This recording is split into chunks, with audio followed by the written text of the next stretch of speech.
Good morning, everyone. So whoever's watching from wherever you were watching this video, welcome to the channel. And I look forward to making this video comparison between S1000RR 2021 K67 and 2020 Ducati Panigale V4R. So stay tuned. All right, so let's start with Spec Sheet. No, I'm just gonna scrap it. They're both beautiful bikes. They're both pretty fast. Obviously, lighter weight, slightly lighter weight, maybe give or take. The setup that I have, maybe it's lighter than stock because of full titanium exhaust system, a couple of carbon fiber stuff, mirror deletes, and then I have the tail tidy system. So and also the aftermarket windscreen. So this is pretty much aftermarket tinted, black tinted, and that's smoked on the S1000RR. I have these beautiful stickers on both of my bikes. So starting off, they're both fast bikes. Yes, you already know. What's different? So let me walk around the Ducati 2020 Ducati Panigale V4R and why I purchased this bike. So one of the questions people ask me is why Ducati Panigale V4R. It's almost double the price of the S1000RR. So please tell us, why did you purchase it? One of the first reasons was when I went to purchase the S1000RR, it was out of stock, and the only other bike that had me coming back to the dealership was this bike. I went there maybe 3 times, and it almost felt like, my name is written all over it. So I went ahead and purchased this one. Yes, it is a $40,000 bike. But with the setup I have, it's probably worth more than that now. And I'll walk you over. So a couple of things. Both the bikes are 1000cc. Both the bikes are chain driven. Both the bikes are leader class bikes. They're super fast. And so one is, and both, you can actually have both for track. You can use them both for tracks, but for track days. But I think, in my opinion, the Panigale V4R is much more dialed in when it's dialed in, and I'll go over why I said that. Both the bikes have lithium batteries. Both the bikes, so the S1000RR is roughly around 430 pounds or 435 pounds with a full, or more than that, I guess, 445 with a full tank of gas. Without gas, I believe it's 430 pounds. Panigale V4R is 425, but I'll walk over. The setup that I have is probably resulting in less weight on both the bikes. So, first of all, what do I have over here? I have a Futurist Moto tail tidy system, and I'll turn it on right now so that you guys can see it. It's made in the US, in Oregon. These two are the indicators, so nothing pretty much changes over here. It's just that tail piece. Now, when I bought this bike, Ducati did provide a block-off plate, mirror block-offs, which I'm using right now, and tail tidy block-off. So if you can notice, these are super bright, and people do notice when you're riding around. But this is how it should be from factory. It's another story how, with Euro 5 emissions and other stuff, when it comes to legalities, you have to be compliant. So this is how I like, the setup that I have. The license plate is tucked in. What else do I have? I have the performance seat. I also have carbon fiber rear hugger. I have the full Akrapovic exhaust system, which is 4 into 2 into 1, 4 into 2 into 1 and 2. Well, actually, from factory, it's 4 into 1 into 2 into 1. 4 into 2 into 1 into 2. But this setup is 4 into 2 and... No, actually, 2. It's 2 into 1 into 2. So that's how this setup is. Hit me up if I'm wrong. Just let me know. I believe so with the header pipes, it connects both the headers. The V4, one cylinder connects to the other one, and then they split up at the bottom. Full titanium, of course. Carbon fiber cover shield, heat shield, and you can use the stock oxygen sensors.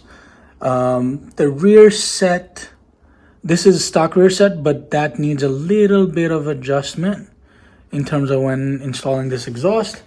Of course, you have the carbon fiber bits and piece over here for the Akrapovic, which says right there. All right, what else do I have? I have the tank grips, the centerpiece and the sides.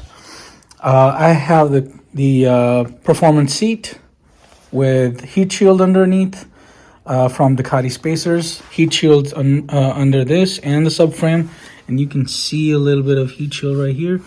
It's fiberglass with aluminum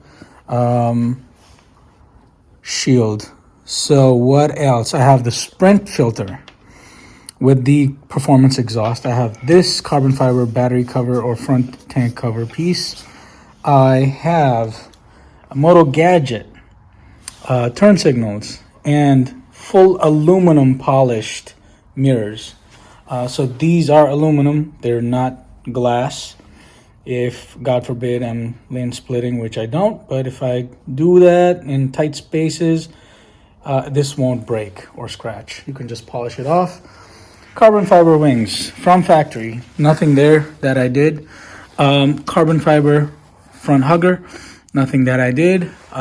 Puge tinted screen, which you can see right here. There you go. And yes, so now in terms of safety, so because there are rock chips, debris on the road, you want to prevent that from hitting your oil cooler and radiator. So I have those guards right here made of aluminum. You can have hardened plastic, ABS plastic, that works fine, which I have original on the S1000RR from BMW, which we'll go over later after this bike. So now, why is this bike light? First off, single-sided swing arm, lighter, one side, easy to swap out wheels on track. With the stock exhaust, you don't even have to remove this piece. With the stock setup, you can just switch out wheels. Dry clutch, that clickety-clackety sound that you hear is actually the dry clutch when I start up the bike. Performance-wise, with the T800, roughly around 221 to 235. I have not tuned this bike on dyno or did a dyno test on this bike, but running around, it goes past 200 easy, no issues. What other mod that I have that I didn't cover so far is this. So quick release fuel cap, and then the battery tenderizer over here because the battery sits right here. Weight wise, fast, yes, it is super fast. It has rider modes. I can show you rider modes, and there you go. So we are currently in race mode, and from right here, I'm just going to toggle. It says riding mode, and the same button, I can go up and down. You can start up the bike using pin code. Laps. So this bike is from factory, good to go on track. You just have to tape up your lights, block off plates, take off the mirrors, and that's it. And they provide it. Ducati does provide it. For $40,000, why I chose this bike over the regular V4R, regular V4, V4S, V4 SP, and SP, mind you, is a limited production bike, a numbered bike, not a limited production. It's still in production. So that's your riding modes. You have race, sport, street, all default. You can switch it back. You have the ability to also, on the settings right here, you can change your, yep, I have done about 3,445 miles. You can see average consumption 34.7, which is probably not really accurate. Trip time, tire air. So if you go into settings, all right, there you go, riding modes, race. So you have all.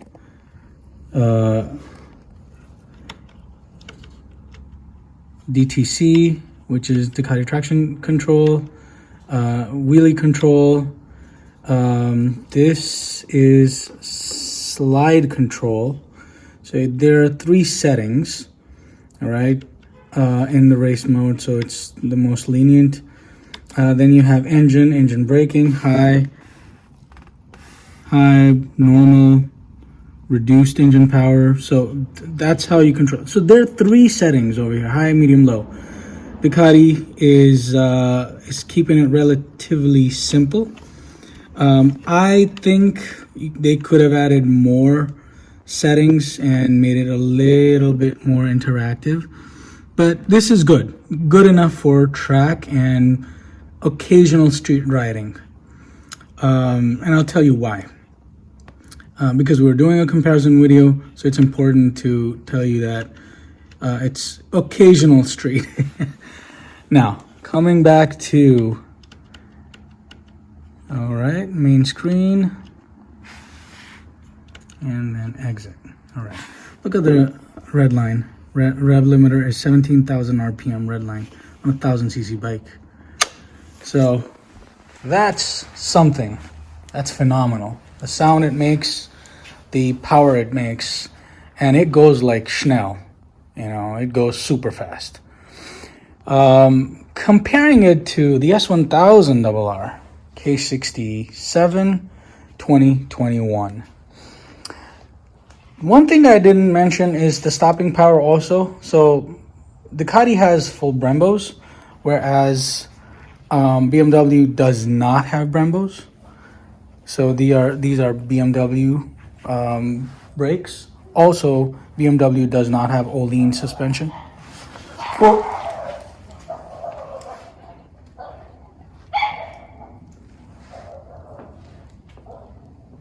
so a little neighborhood issue going on, but anyways, so coming back to S1000RR 2021 K67. This bike is amazing for the street. Amazing, like you can just hit the ground running. What mods do I have? Of course, I have the radiator and oil cooler guards. These are by BMW. What else? I have the frame slider. I also have the tank grips, tail tidy, the TST Industries, which you all love it, and the block off plate by TST Industries, low mountain plate. And I have the full titanium aero exhaust, which sounds amazing. And some people may say, most of the people said that actually it sounds better than the Ducati V4R. But you know, I love the sound of both of these bikes. It does not have a dry clutch system. All right, what does that mean? The fluids that run, they can run hot, and they can hinder performance. While Ducati has the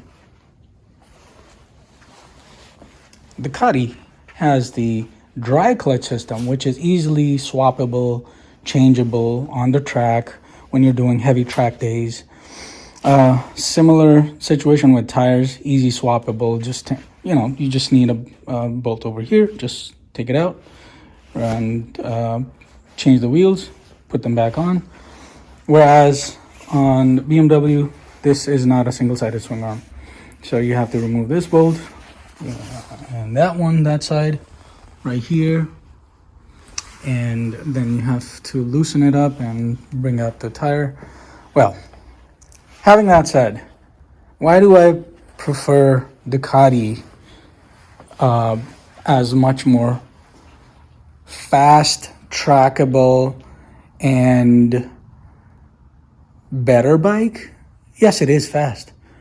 And like I said, I actually went to buy the S1000RR, but since they didn't have it and it was back ordered, so I went ahead with the V4R, not the V4 SP. This is a limited production bike. SP is a numbered bike. It's a good bike, almost the same price. Both the bikes are almost the same price. SP has the regular 1108 or 1103 V4 engine, whereas this is 998 high revving engine, redline 17,000, not 15, which the regular V4s have. They have 1103 or 1108 engine, which revs till 15,000 RPM, which is still a lot for a liter bike. But it's just, this is the most closest to a MotoGP bike. So this was produced, the R version is the most closest to a actual MotoGP bike. The engine-wise and clutch setup. And if you Google this bike, you'll almost every time you'll see with the Akrapovic exhaust system. It doesn't have goodies like cruise control. Now I'm coming to nitty-gritties. Why I like the BMW S1000RR is because it has cruise control. It has almost similar to BMW cars. It has almost the same iDrive system, which is very easy to use, very intuitive. So you have this dial right here to go up and down, go in and out. So clicking on down on menu, you see vehicle, then you can scroll around.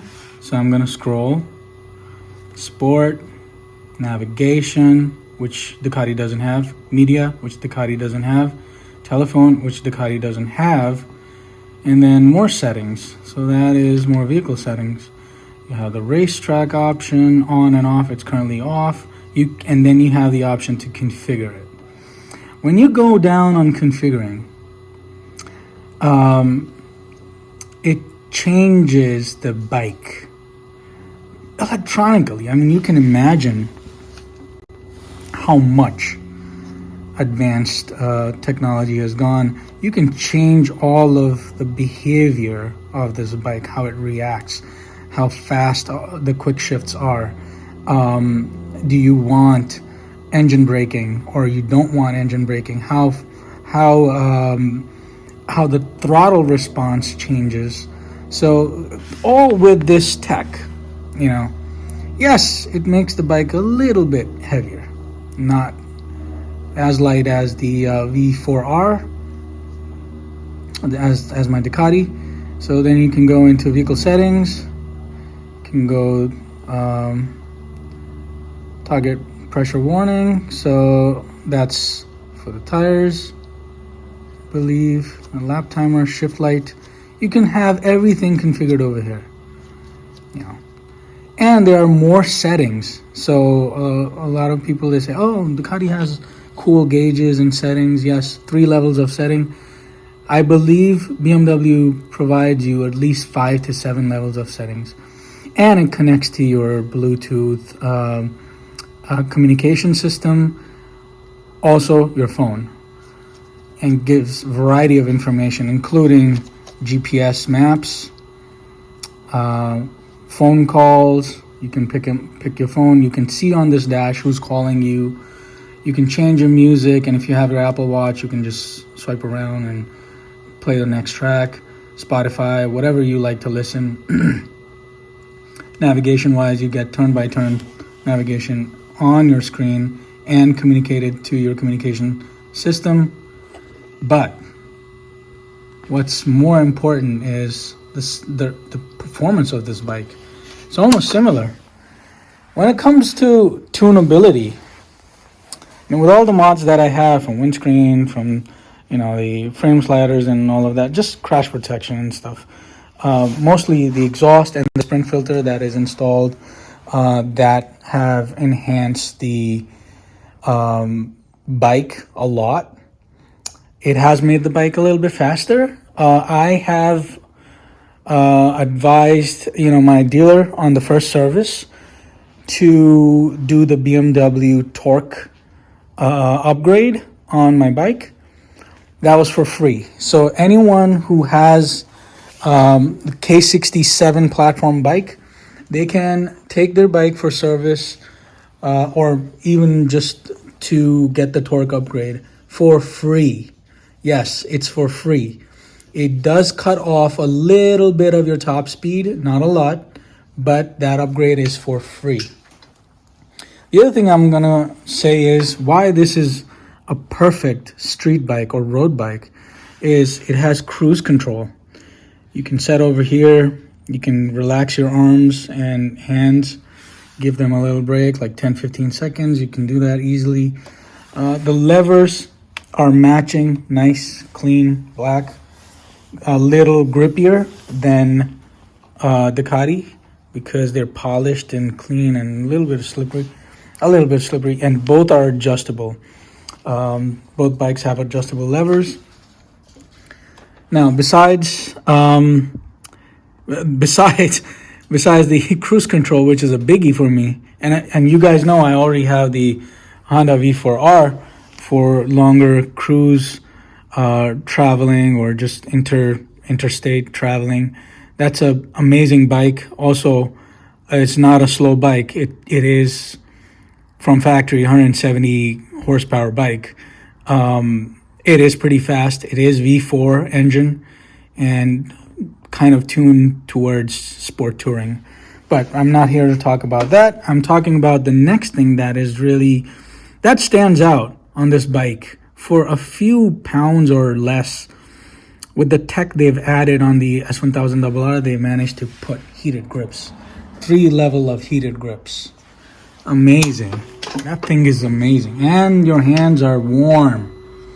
They're super warm. On the dash, when you turn on heated grips, you see that level 3 heated grips. 2, 1, shut off. And then now I'm gonna click on modes. There are different modes: Race Pro 1, Race Pro 2, Race Pro 3, Race. Ducati doesn't have custom modes, so this mode button allows you to customize all those race modes, except for the first default one. You can change pretty much all the modes.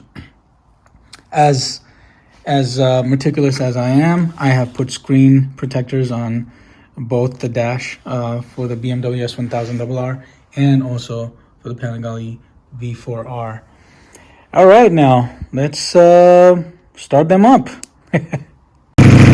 All right.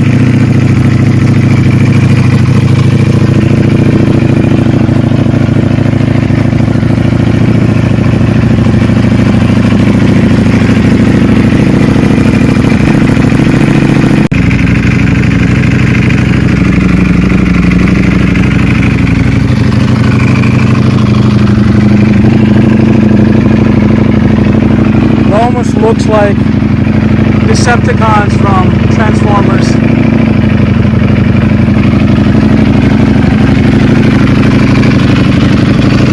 So, yes, this bike is the perfect Mistus. The sound changed because it has reached the optimum temperature and the clutch is released. You can still hear the clickety-clackety sound.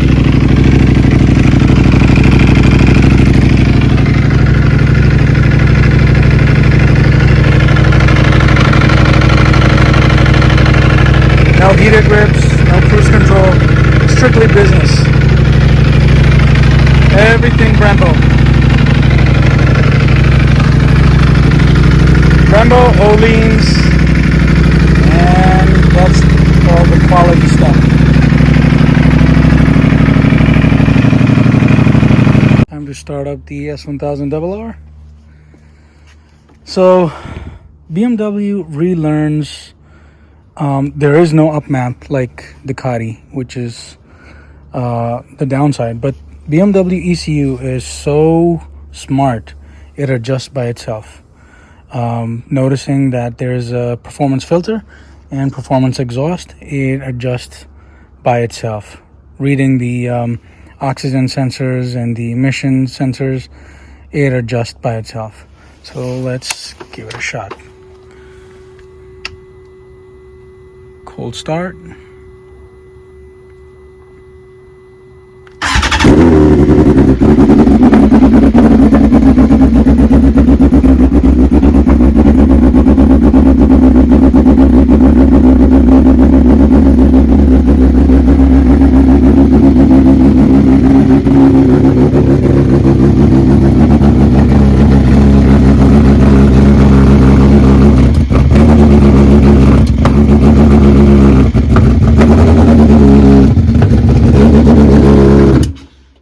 Okay, so it just died on me. All right, let's fire it up again.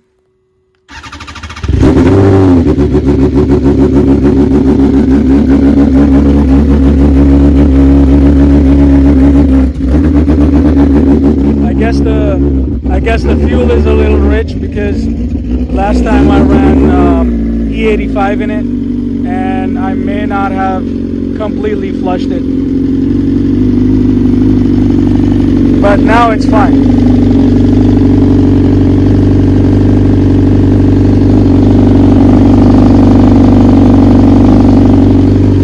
So I'll let this red line go all the way towards 14, and then we'll give some revs. So the way I see it is, with all the differences and all the similarities between these two bikes, I call this the perfect mistress and the perfect wife. So I'll let you guys decide which one you like. Yeah, of course, the price matters, aftermarket support. Both the bikes have a tremendous amount of aftermarket support. Please like my content. If you have any suggestions, please let me know. Email me. Subscribe to the channel. I'll be making much more videos in the upcoming weeks as I'll be free. And thank you for all your support. Thank you.